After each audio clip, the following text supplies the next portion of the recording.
Welcome to Taper Talks. In our welcoming corner of the digital world, we delve into the often misunderstood and challenging journey of tapering off prescribed medications. Here, we reveal stories of prescribed harm shared by those who have experienced it firsthand. Each episode is a step toward healing, understanding, and empowerment. We also share invaluable tips, information, and resources to help you become more informed. Each episode concludes with a calming practice to soothe your nervous system, which can help reduce symptoms. Whether you're supporting a friend, exploring a wellness journey, or finding your own path, the most important thing to hold on to is hope. Remember, no one can take this journey for you, but someone who has been down the path can take it with you. You are not alone. So let's step onto the path together, one episode at a time.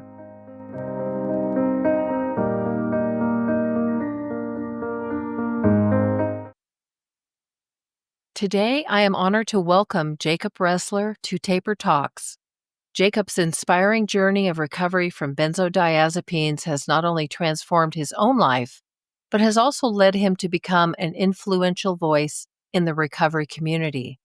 His book, Life Beyond Benzos, a strategy guide for navigating withdrawal and thriving in recovery, serves as an empowering roadmap for individuals facing the complex challenges of benzodiazepine or any other drug withdrawal.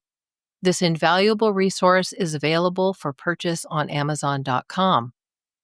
Jacob brings a wealth of expertise to our discussion as a licensed MSW-level social worker with a specialized background in mental health, addictions, crisis intervention, and disaster management. He is also the founder of the website lifebeyondbenzos.com, a comprehensive platform dedicated to supporting those on their recovery journey. We are thrilled to have Jacob share his insights, experiences, and wisdom with us today. Welcome to Taper Talks, Jacob. Thank you for joining us. Yeah, thank you. I really appreciate you having me on. I'm so happy you're here. I'd like to start off by asking you if you would share your experience with benzo. And I think from what we've talked about before, there might be some other medications involved, but whatever you want to share about that, kind of how things got started with you and where you are today. Yeah, sure. And I'll try to be as concise as I can. It's been quite a saga that essentially spans a decade. So I'd say the trouble started back in 2014. I lost a loved one in a mass shooting and did not process the grief well. I really shut myself off from community and ended up developing PTSD. And so that kind of evolved into an anxiety issue where I started having some panic attacks. And so about 3 years after that, I was prescribed Klonopin. It was about a 0.5 milligram. And it was, a miracle worker. My sleep issues were pretty well resolved. I stopped having panic issues and was able to start focusing on, moving forward with life. And so during that time, I got engaged. I started graduate school. I started working on my master's in social work, and things were pretty stable. And then COVID came, which, was a really interesting twist for everybody. And around about maybe 6 months into, the lockdowns that were prevalent, my fiance at the time, now my wife, we had an opportunity to move. And so we decided to jump on that. Fortunately, it was before the housing market went totally insane. But that added a lot of stress. And, I still had this ongoing PTSD issue that was kind of broiling in the background. And I think it taxed my nervous system too much. And having not increased my dose, I started having interdose withdrawal. So this was, probably 3 to 3.5 years of, being on a benzo. And I just started feeling like something wasn't right. I started having more anxiety issues. I started having these physical symptoms that started popping up, and I didn't know what was going on. And, my classes had switched to virtual. So I was I was able to manage a lot of the symptoms that were coming up, but it started to become more and more problematic. And I realized, I don't know what's going on, but I should probably, I did a little research and found like, okay, so there could be some issues with this. So either I need to increase my dose or I just need to get off. And yeah, I figured enough had changed in life. I was okay to probably try to get off of it. The person that I had initially prescribed it, when I went to them and said, "Hey, I'd like to get off of this," they said, "Well, I'm actually retiring in a month, so I'm going to have to transfer you to somebody else." Because of the nature of the U.S. healthcare system, my options were slim on what else I could do. So I kind of had this one option, and that was kind of it, without potentially waiting months to find somebody else. So I was able to get in to see somebody else, and this person that they had recommended, and that person would not prescribe anything. They would, or any benzos. So they said, you've got one more month to get off of this, and that's it. That's your window. So I was effectively forced into a rapid taper situation after years of use. And, when you've got a month, that's not much better than stopping cold turkey. The benefits that you get from a month versus cold turkey are like pretty marginal. So at the same time, when that month came to an end, I was pushed onto gabapentin to mitigate seizures. And, they said, you can stop this. You can stop taking this whenever you want.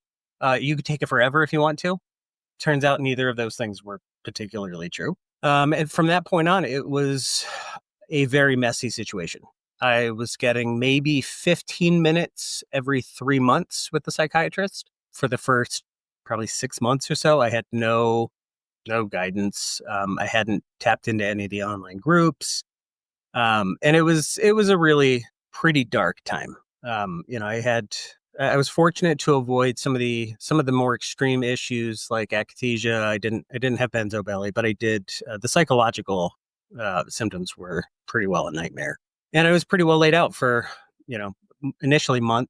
Again, fortunately, my schooling had switched to virtual, so I was able to just drag myself from the bed to my computer, and I somehow managed to stay in grad school through that time. I'm still not totally sure how. Although I will say a lot of it came down to, in part of my search to understand how to work through the grief that I've been experiencing over the previous years. I got really deep into listening to the testimonies of Holocaust survivors. And so I learned a lot about resilience. I learned a lot about perseverance. I learned a lot about what humans can withstand when it comes to grief and loss and pain. On physical and emotional and spiritual levels. And so I think I took a lot of strength from that and was able to push myself a little harder than maybe I would have thought I could. But it was challenging. It was really hard. About 6 months in, I found some of the online groups, and there was I think as a lot of people find that it's a double-edged sword. There's a lot of good information. There's also a lot of fear generation that comes from, when it comes to benzos specifically, almost anything could be fear generating because your amygdala is hijacked. So it's your fear center is constantly compromised. And so, the health anxiety loop is real. So when you see something else that could be possible because some person out of billions in the world had it, then it could easily become you.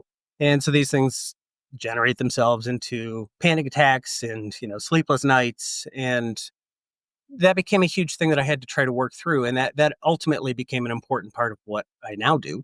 But at the time, that was really difficult. But I did stay kind of tapped into those communities. I learned a lot. I ended up getting into therapy. I started doing acceptance and commitment therapy, and learned some really important elements about mindfulness practices and meditation, present-centeredness, and some of the more practical tools that come with that. I learned a lot about radical acceptance. And so there were a lot of things that I was learning about in my coursework for my MSW that was because my background focus for that was mental health and addictions. So, I had a lot of great resources that had been at my fingertips the entire time that I just hadn't quite made the connection with. So as I started to bridge some of these things, I started applying those in my own experience and realizing how much power there was in a lot of these strategies.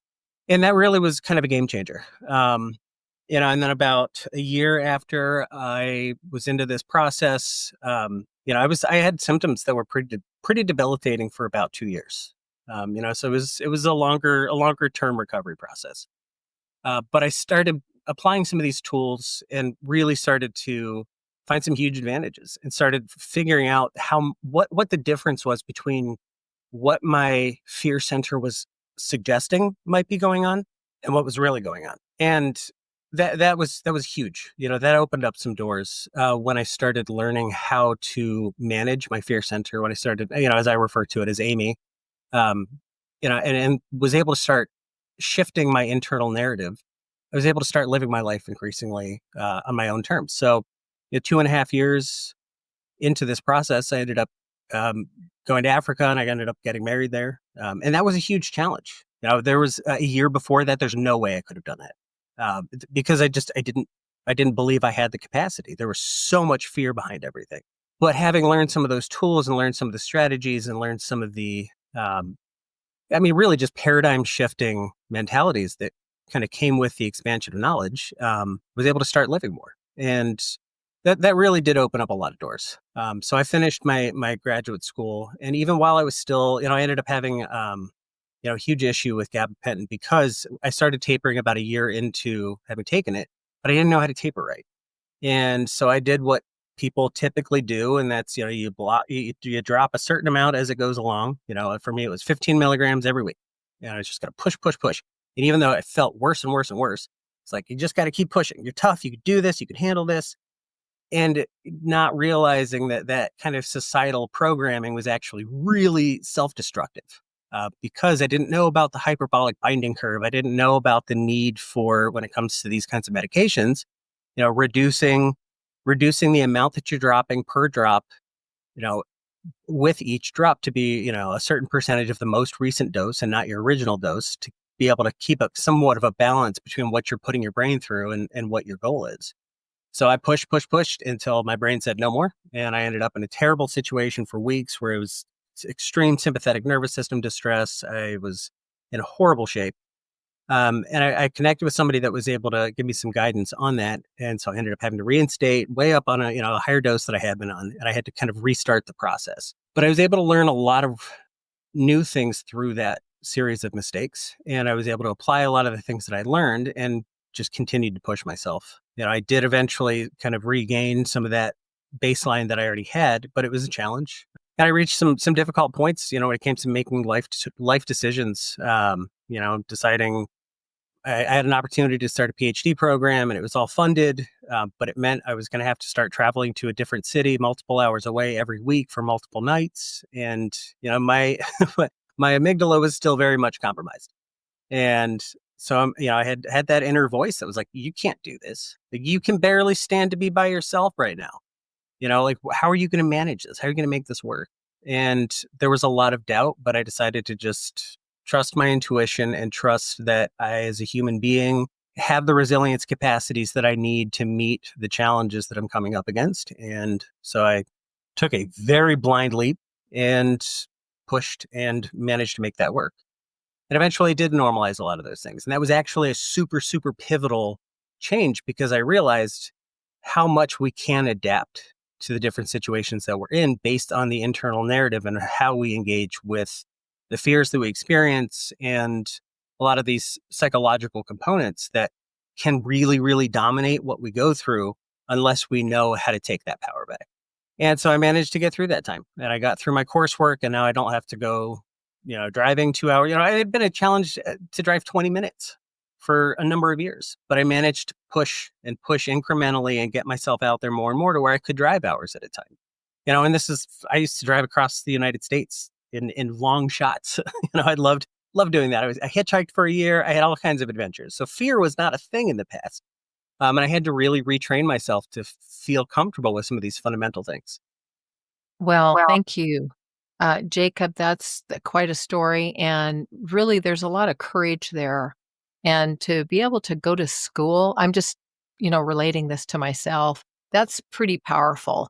I don't know that I would have been able to do that, but we're all different and we all have different capacities and abilities. Absolutely. And so, wow, I really commend you for pushing through like that and finding what you needed to get through.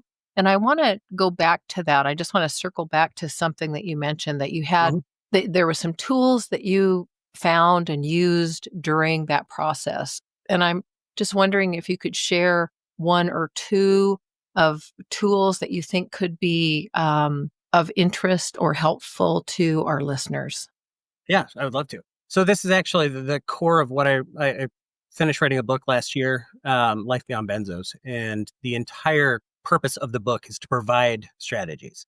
So each, there's a lengthy 2-part intro that introduces the reader to Amy. It introduces kind of the nature of being at the center of your own recovery experience. And then there's 15 core strategies that really I have found to be pivotal that, as I've worked in, hosting a support group for years now, a lot of these concepts have come up. I've seen how they play out. I've seen how they've been successful for people. And so that's part of why they ended up turning into a book. But I think some of the most pivotal, if I just had to pick a couple, I would say, mindfulness is incredibly powerful and we really take it for granted on so many levels. But I can say for myself, for example, when I ended up having to go back into in-person classes when I was working my MSW, that was really hard. Not only was the driving tough, but being in a classroom with other people for 3 hours in a shot and having these, sensations and symptoms and things I was feeling and, the psychological stuff that comes with that was really hard. But I had leaned into mindfulness practices, in particular yoga nidra, which, gives you this set of skills that are, the breath work, the body scanning, the present centeredness, really were incredibly powerful. And so I had practiced that daily and I got to a point where I was able to shift into that mode without anybody having any idea what was going on. And I was able to essentially negate these panic spirals every single time. So I haven't had a panic attack in 4 years. Or maybe 3 years, but it was, that was so powerful. Just realizing that like, I have this ability. This doesn't have to control me like it did. And that doesn't mean, that works in the exact same way for everybody. And that's the truth of all these strategies is that everybody's different. So there's, when it comes to say the book, I've got this whole chapter on mindfulness and there are probably a dozen, somewhere between a dozen and 2 dozen different techniques that are laid out because not everybody's the same.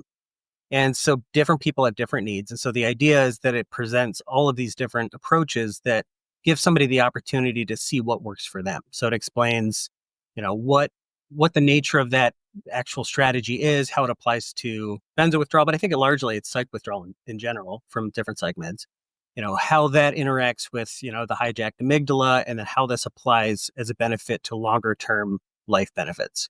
And then there's just tons and tons of techniques that are provided as like step-by-step guidance, so that you can actually try some of these things out as you're reading them and see, if something kind of scratches that itch for you. For me, yoga nidra was huge. That mindfulness piece was incredibly important because of the skills that come with that, but also because it retrains your amygdala to have less agitation. It changes your baseline anxiety over a span of time when you practice consistently. So mindfulness is huge. Radical acceptance is really, really important. Learning to coexist with the symptoms that you're experiencing and not trying to find a way to control them or to just give up and be controlled by them, but to come to terms with the reality of the situation that you're facing and to understand that, these things aren't forever and to just find a way to process what you're going through and coexist with the unpleasantness, despite the challenges, but not putting a value to them, not putting a judgment to them, and just seeing them as a part of what's going on right now that is only right now. Doesn't mean that that's what you're going to experience in a month or in 5 minutes. But just coexisting with your own inner self as it is in the moment. Self-compassion is another one that's really important, because this is a big part of the Amy component is that, and almost anybody I know of who has been through this, who has had any experience with shame or embarrassment or guilt or trauma is a really big one. That's another really, really important piece. Overall, this stuff, the amygdala will drag that back to the surface. And so there's ruminations, there's intrusive thoughts, and those are all tied to the amygdala. That's bringing all of these dark memories back. That can include mistakes that are being made while you're tapering or while you're in the recovery process. And having the ability to show yourself compassion and not beat yourself up and not feed the guilt and not feed the shame. Which is part of what your amygdala is pushing you to, because the goal there is, when it comes to Amy's goal is always to get you back onto whatever medication. If your issue is benzos in particular, Amy's trying to get you back on benzos. And so these are all weapons that are used against you. And so self-compassion is a really, really, really important tool to use, when Amy's doing those things, to be able to give yourself the grace and the freedom to just be a human and to feel emotions and to be okay with, not being the self that you want to be in that moment and not being the self that you were previously before you started having these issues. And that's pivotal. Being able to give yourself the grace and compassion that you would show to somebody else that you really care about, instead of, beating yourself up, showing yourself friendship instead of being the drill sergeant to yourself. Yeah, we all have that inner critic that sometimes can become quite loud. Yep. What, Absolutely. so on your book then, Jacob, thank you for Nope. bringing up your book, Life Sure. Beyond Benzos. Let's talk about that a little bit. If you want to share, I know you shared already some things and you have some tools in the book, quite a few tools. And who would the book be for? Maybe a little, just a synopsis of what's in the book that you maybe haven't covered already. And then where can people find the book? Well, so the truth is I tried to design it in a way that literally anybody can find a benefit from it. It speaks directly to the benzo experience, and the Benzorecovery experience, but it applies to, the concepts are broadly applicable. And that's part of why, there's each chapter has, or each strategy has a section on, like, this is how this can be of benefit to you even after your benzo saga is done. Because these are things that anybody can benefit from. Self-compassion is good for anybody. Mindfulness is good for anybody. Radical acceptance can be good for anybody.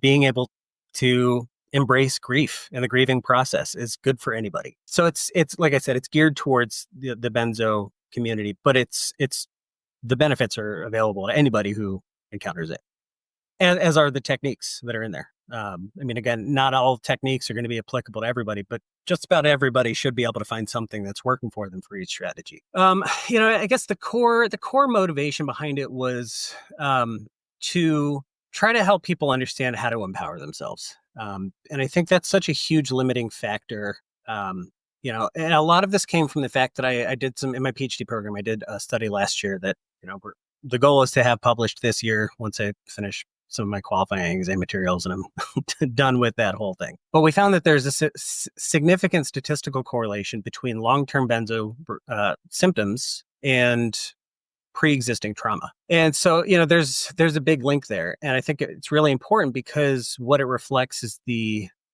impact and the weight that this has on the stress response system. And so if you're coming into this, especially with pre-existing trauma, you've already got a stress system that's strained and burdened. Your amygdala is already somewhat compromised. And so when you add, layer that with, benzo withdrawal and these other issues, it's so incredibly difficult to try to piece together, what is a natural symptom versus what's something that is part of your psychological experience. So the phobias that come into it, whether that's the health anxiety or hypochondria, fear of being alone, fear of going outside, a lot of these things, as powerful as they are, can be challenged. And from working in the support group setting, and seeing how much people have struggled with a lot of these issues, I started to, as I said before, I started to see how some of these different things that I had learned could be potentially applied to other people that are dealing with other kinds of issues, within their lives. And so I was able to kind of see some things that worked, and I started to see the patterns emerge, and I realized how many people out there, I found myself repeating a lot of the same information over and over, whether I was in the support group or in the Facebook groups or the Reddit community, or, in the coaching that I was doing with people in the recovery process. And so that was really where the book came from, was, realizing there's so much that can come out of this empowerment. If you know the skills, if you know the strategies to use, you can reclaim so much from this suffering and potentially increase your own capacity to heal. Because if you can take a lot of that stress that you're experiencing out of it, that's less stress for your nervous system to be struggling with. And that's less, oxidation of cortisol that's creating neuroinflammation, and creating all these symptoms that are manifesting out of that. So the more you can de-escalate the strain and the stress, the more you give yourself the resources that you need to heal. So after kind of going over a lot of these things over and over, I decided, I did a presentation for one of the Facebook groups last year. And really I kind of introduced the Amy concept, as this kind of personification of your recovery nemesis and some things that you can do to reclaim some of that. And the feedback was really, really positive. And it was because it gives this sense of like, there's something I can do. There's something that each of us can do that's internally focused, and, the resources that you need to do it are free. It's just a matter of training yourself to be able to do that. And like I said, the response was really positive, and so that presentation kind of became the foundation for what became the book. But I think ultimately, I mean, that's really kind of the nuts and bolts of it. It's the book is an introduction to Amy. It's an introduction to being the master of your recovery experience, which doesn't mean that you can turn it off. It doesn't mean, I'm not minimizing the struggle that people go through, and I know it very well myself. But that there's a lot that people can do within their own capacities, even as limited as they feel. In those moments of dire panic, there are still some things that can be done that can help you to move forward, even in those moments. Mm-hmm.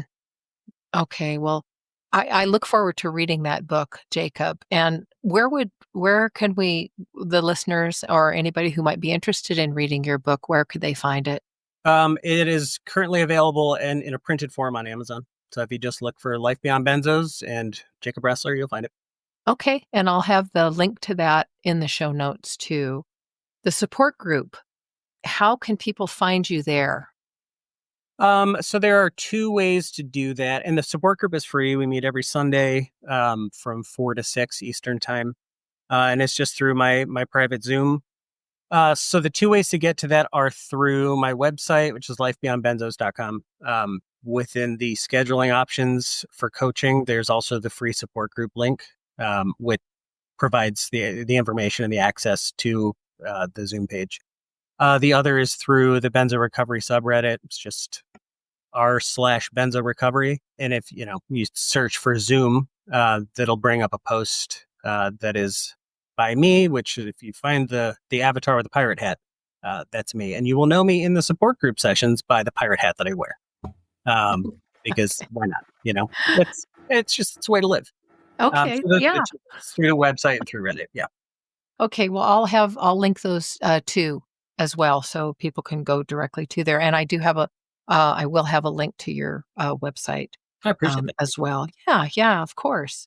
Well, well, first of all, thank you for sharing all this information. I mean, I think it's really important to get all of this out there.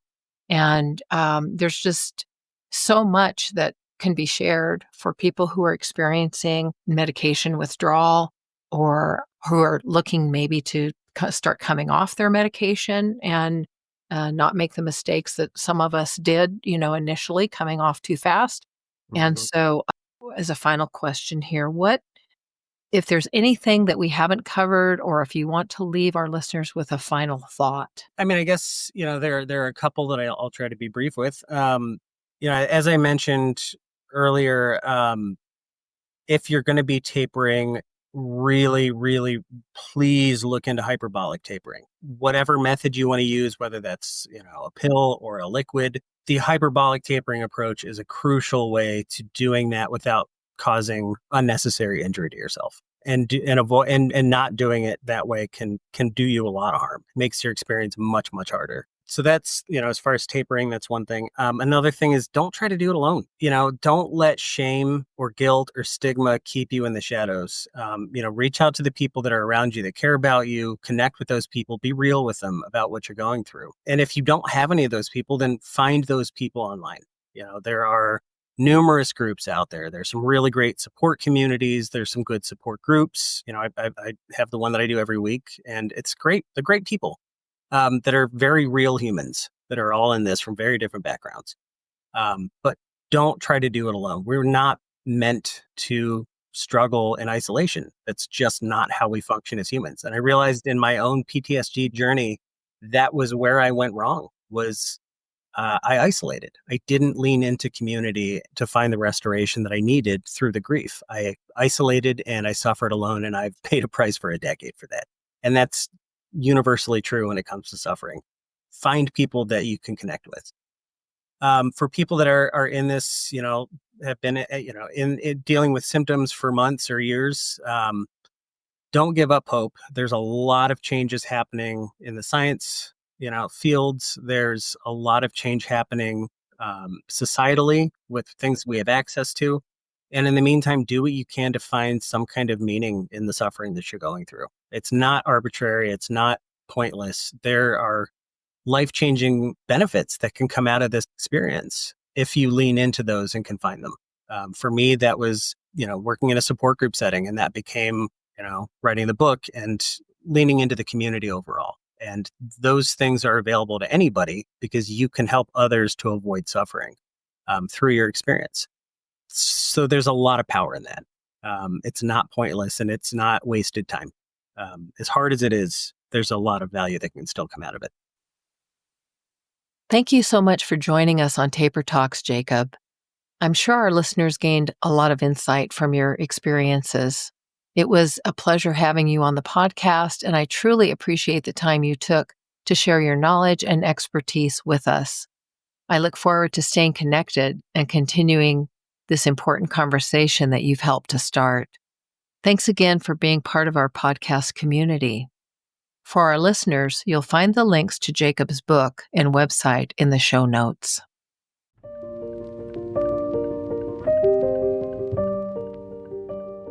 As I continue on my healing journey, I'm focused on supporting those harmed by prescribed drugs. So I created my Drug Taper Journey, a series of 3 tapering journal support workbooks available on Amazon to aid others on this difficult path. These books include therapeutic activities, valuable resources, personal progress referencing, and symptom pattern detection to manage a protocol and create a record for yourself or your healthcare team.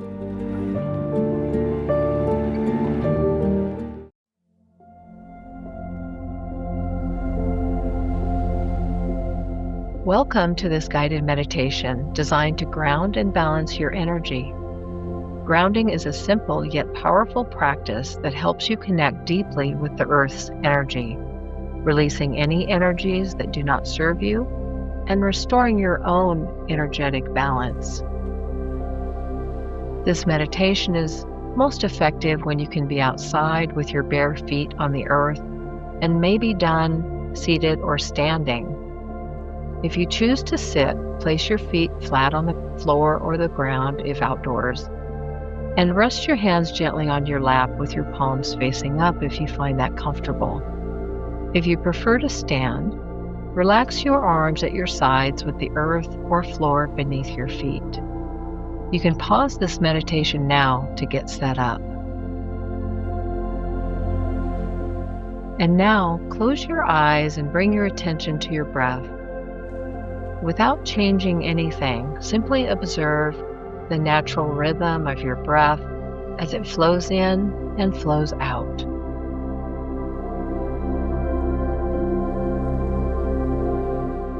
Notice the tempo and depth of each inhale and exhale.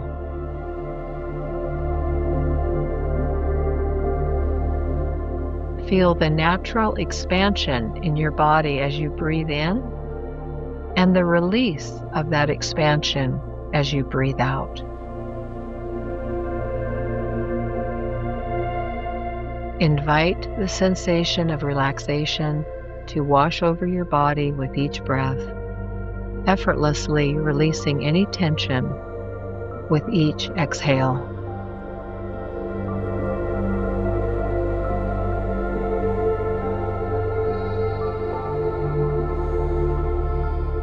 Acknowledge any sounds you may hear around you and any thoughts flowing through your mind.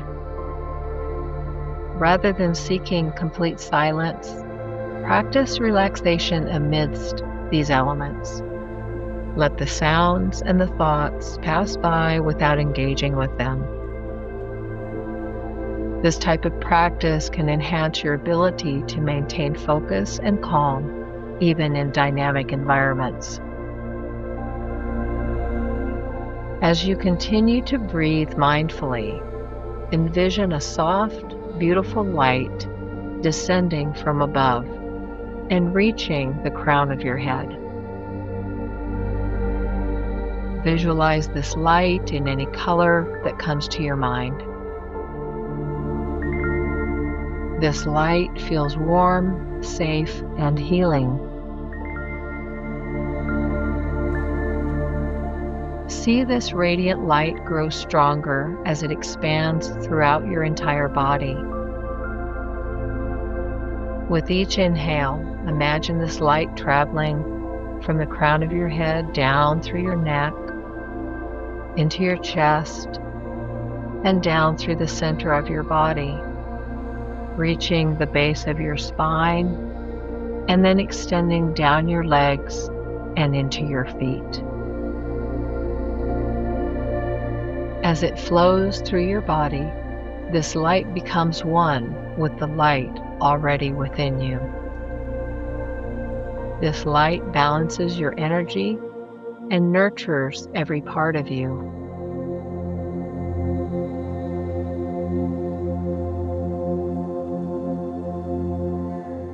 Allow the light to spread beyond your body, connecting your energy to the earth and all living beings around you.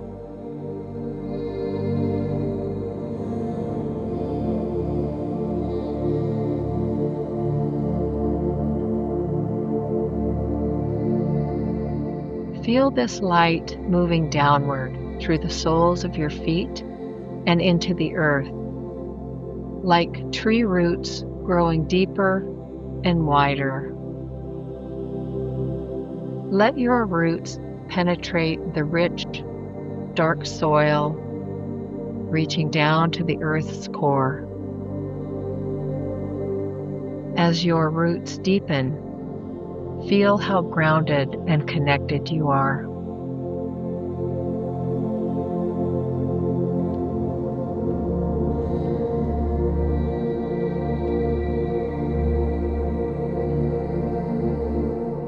Use this root system to release any negative energy from your body. Let go of any unhelpful energy or thoughts, other people's energy, pain, resentment, or heartache. Breathe deeply, allowing these energies to flow out of your body and into the earth. Take a moment to continue releasing what you wish to clear until your body feels more grounded and balanced.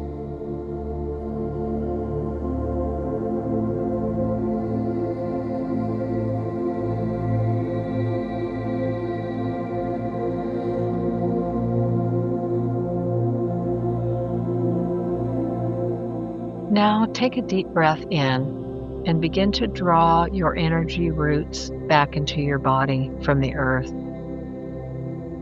Pull up grounding, peaceful, and loving energy from the earth's core through your root system. With each breath, draw this energy up through your feet and into the base of your spine, allowing it to flow freely throughout your entire body.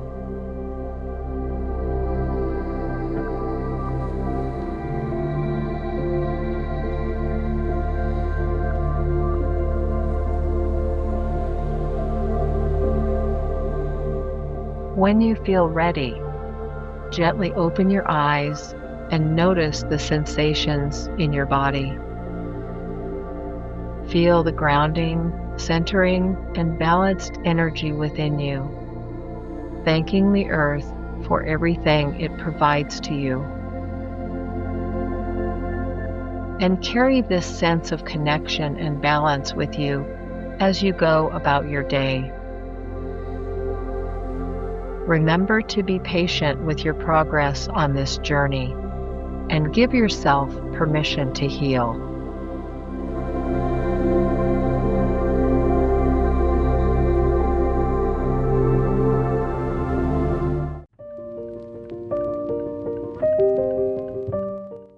Thank you for listening all the way to the end of this episode.